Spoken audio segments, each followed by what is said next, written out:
YSRCP cadre బలంగా కనిపించడంతో Chandrababu భయపడ్డారన్నారు YS Jagan. అందుకే విశాఖ స్థానిక సంస్థల ఎమ్మెల్సీ ఎన్నిక నుంచి టీడీపీ తప్పుకుందన్నారు. ఈ ఎమ్మెల్సీ ఎన్నికల్లో చంద్రబాబు ప్రలోభాలకు తెరలేపారని, కాల్స్ చేసి అది కాస్తా అది ఇస్తా ఇది ఇస్తా అని ఆశ చూపెట్టారని, కానీ చివరకు ధర్మం న్యాయం గెలిచిందని వైఎస్ జగన్ అన్నారు. అందరూ ఒక్కటిగా నిలబడ్డారు కాబట్టి చంద్రబాబు మెడలు వంచగలిగామన్నారు. సంఖ్యాబలం లేనప్పుడు చంద్రబాబు పోటీ పెట్టడం తప్పన్నారు. వైఎస్ఆర్సీపీ శ్రేణులు అంతా ఒక్కటిగా ఉండడం వల్లే ఈ విజయం సాధ్యమైందని చెప్పుకొచ్చారు. భీమిలి, యలమంచిలి నియోజకవర్గ నేతలకు వైఎస్ జగన్ దిశానిర్దేశం చేశారు.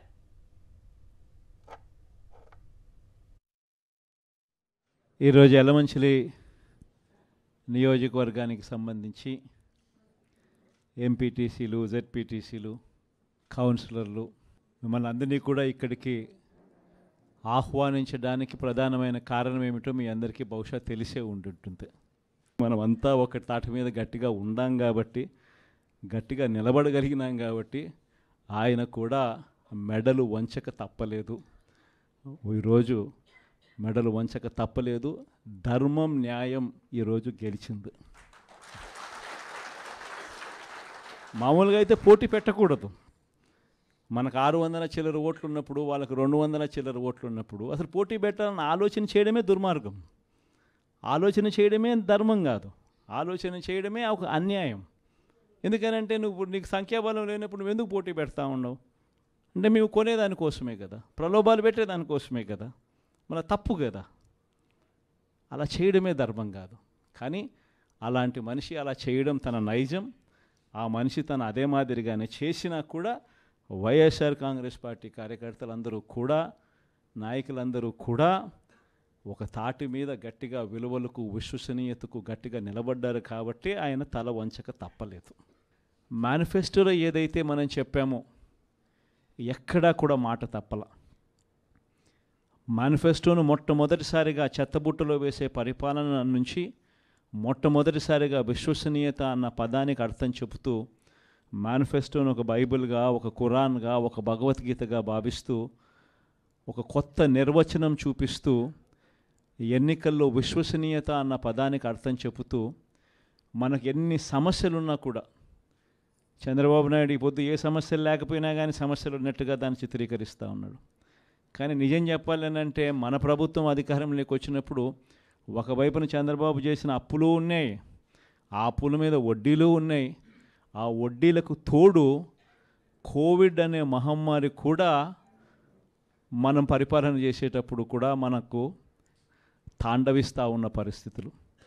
కానీ అటువంటి భయానక పరిస్థితుల్లో ఉన్నా కూడా ఒకవైపున రాష్ట్రానికి రావాల్సిన ఆదాయాలు తగ్గినప్పటికీ, రాష్ట్రంలో పెట్టే ఖర్చు అనూహ్యంగా పెరిగినప్పటికీ ఎటువంటి సాకులు చూపలేదు, ఎటువంటి కారణాలు చెప్పలేదు. ఈ వైట్ పేపర్లని, ఇంకొకటని గత ప్రభుత్వం మీద నిందలు మోపి, కోవిడ్ మీద నిందలు మోపి ప్రజలకు చేయాల్సింది చేయకుండా పోయే కారణాలు ఏ పొద్దు చూపించలేదు. ఎన్ని కష్టాలున్నా కూడా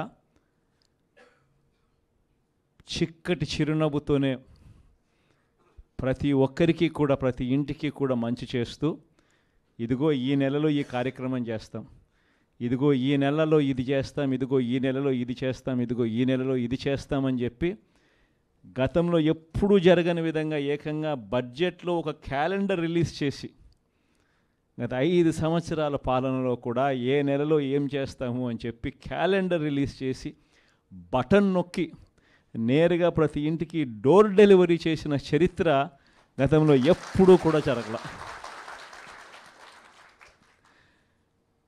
దేవుడు దయతో ఇవన్నీ కూడా చేయగలిగాం. ఈరోజు ప్రతి ఇంట్లోనూ కూడా జగనే ఉండి ఉంటే, వైఎస్ఆర్ కాంగ్రెస్ పార్టీనే ఉండి ఉంటే ఈ పాటికే పిల్లలందరూ బడులకు పోతూ ఉన్నారు. ప్రతి తల్లికి ఈ పాటికి అమ్మఒడి పడి ఉండేది. ఈ పాటికే జగనే ఉండి ఉంటే, వైఎస్ఆర్ కాంగ్రెస్ పార్టీనే ఉండి ఉండింటే ఈ పాటికే ప్రతి రైతన్న వ్యవసాయంలో ముమ్మరంగా నిమగ్నమై ఉన్నాడు. వ్యవసాయం నిమ్మరంగా పంటలు వేస్తూ ఉన్నారు. జగనే ఉండి ఉంటే ఈ పాటికే రైతు భరోసా సొమ్ము కూడా రైతులందరికీ కూడా వచ్చి ఉండేది.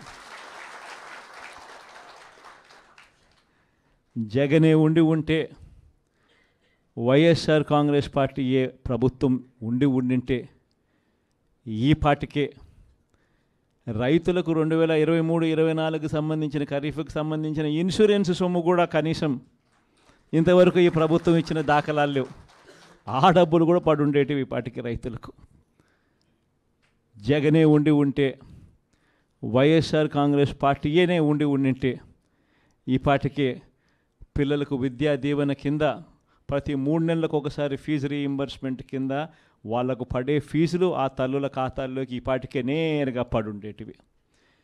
అదే తల్లుల ఖాతాల్లో పడాల్సిన ఫీజు రీయింబర్స్మెంట్ విద్యా దీవెన మామూలుగా ప్రతి 3 నెలలకు ఒకసారి ప్రతి త్రైమాసికానికి అయిపోయిన వెంటనే ఇచ్చే పరిస్థితుల నుంచి ఇప్పటికే 2 త్రైమాసికాలు దాటిపోయాయి. ఇంతవరకు విద్యా దీవెన డబ్బులు ఇంతవరకు ఇవ్వడంలా. వసతి దీవెన డబ్బులు ప్రతి ఏప్రిల్లో మామూలుగా ప్రతి తల్లికి కూడా వసతి దీవెన కింద ఒక ఇన్స్టాల్మెంట్ పడేది. ప్రతి పొదుపు సంఘంలో ఉన్న అక్క చెల్లెమ్మకు 0 వడ్డీ కింద ప్రతి ఏప్రిల్లోనే మామూలుగా అయితే 0 వడ్డీ డబ్బులు పడుండేటివి. అవి కూడా పడకుండా పోయాయి.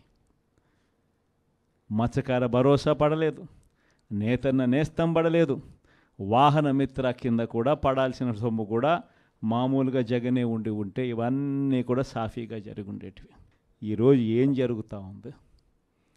ఒక్కటి కూడా పడకపోగా జరుగుతూ ఉన్న దారుణాలు ఏమిటి అని అంటే, చదువుల రంగమే తీసుకుంటే అప్పుడే టోఫుల్ అనే ఇంగ్లీష్ మీడియం, టోఫుల్ అనే సబ్జెక్టు, టోఫుల్ అనే పీరియడ్ పిల్లలకు గొప్పగా ఇంగ్లీష్ నేర్పించే సబ్జెక్టు, గొప్పగా వాళ్ళు ఇంగ్లీష్లో మాట్లాడే పరిస్థితి ఉండే టోఫుల్ అనే పీరియడ్ను ఎత్తేసినారు. ఇంగ్లీష్ మీడియం చదువులు ఇక గవర్నమెంట్ బడుల్లో మామూలుగా బాగా జరుగుతాయి అన్న ఆశ పక్కకి నెట్టేశారు.